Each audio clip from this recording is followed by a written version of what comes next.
century, very complicated.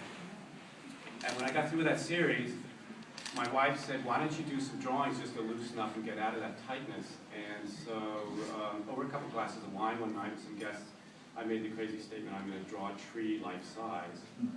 And so this one fell in a neighbor's field right after that or right before that.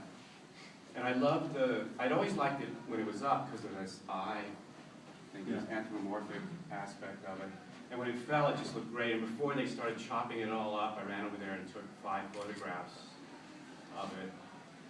So anyway, the process of trying to figure out how to do it life-size was difficult, actually, because I never worked with charcoal, and I had to find a way, a vocabulary of markings and strokes, and a way to do it that I could capture all the detail without spending years and years and years going blind, with all the little details.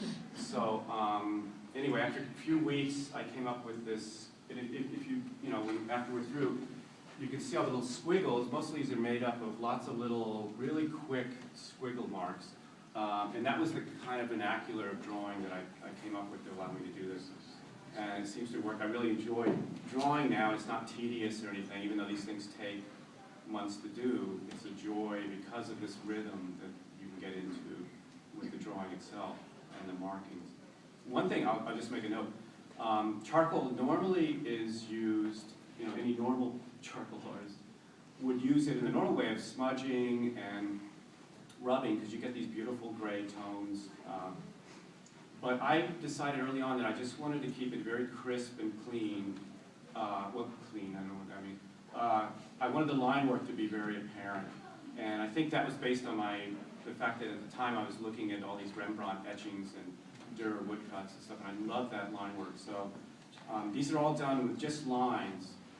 And somebody asked earlier about the gray lines and the black lines and everything. It's all done with the same charcoal. It's just the lightness of touch or the heaviness of touch. So that's the technique. Yeah. Do you start out doing sort of a ghosty image and then you pass over it, darkening it, and then you work on it? No. Or you just start at wind and just keep going? It's like a typewriter or something.